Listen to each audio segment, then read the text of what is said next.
Magsisimula ang ating kasaysayan sa isang maliit at tahimik na bayan na kung tawagin ay St. Petersburg. Dito ipinanganak at lumaki ang ating pangunahing tauhan na si Tom Sawyer.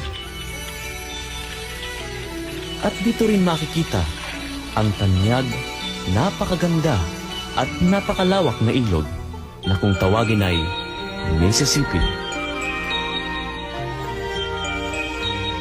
Sa ilog na ito dumaraan at dumadaong ang mga barko at mga balsa upang marating ang iba pang panig ng mga bayan.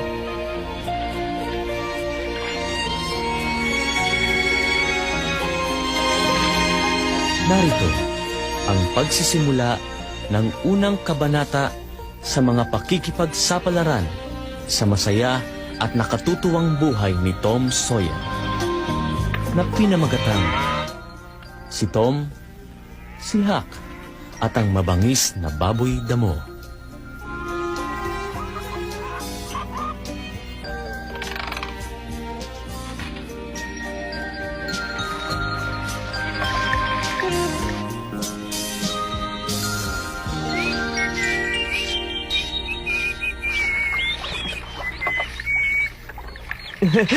Uy, Jim, magsabi ka nga sa akin ng totoo. Pinarusahan ka na naman kagabi, no?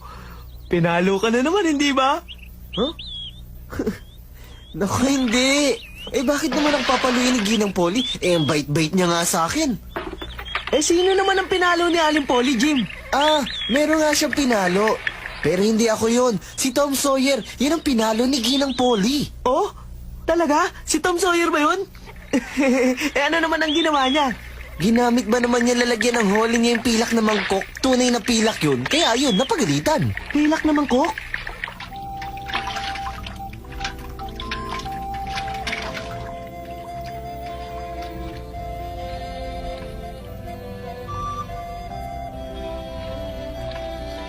Tom!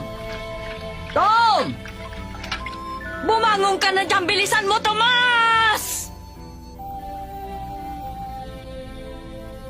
Sige, mapapalo na naman kita. Gusto mo ba yon? Tia Polly, sigurado nag-iisip po ng dahilan si Tom para huwag pumasok sa paaralan. Iiyakan niya kayo at sasabing masakit ang ulo niya o kaya ang tiyan niya. Hindi niya ako maloloko. Pag pinaniwalaan ko ang lahat ng sasabihin niya, ako naman ang magkakasakit.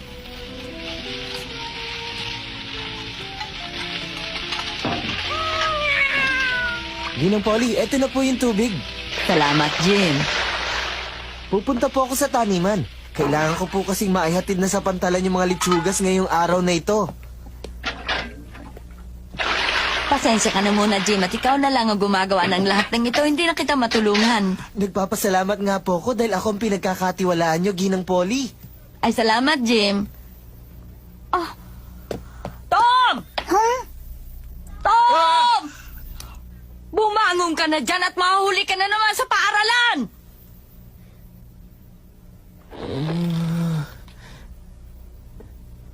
Ay, ayoko ng paaralan.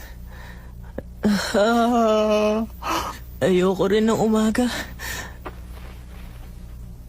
Subukan ko nga. Di ako papasok pag tao lumabas. Sana tao. Sana tao ito. Naku, ibon. Ito talagang si Tom. Naku, ayan na. Walaan talagang pag-iwas. Baka magalit na sa akin si Tia Polly.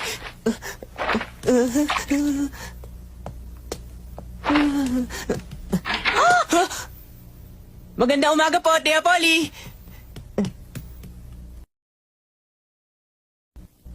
Basbasan niyo po ang pagkain ito at patnubayan niyo po kaming lahat sa buong araw na ito. Iligtas sa anumang kapahamakan sa ngalan ng inyong anak na si Jesus. Amen.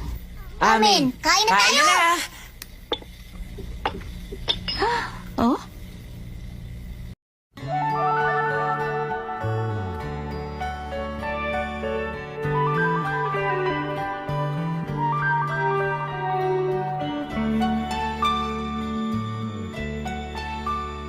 Kita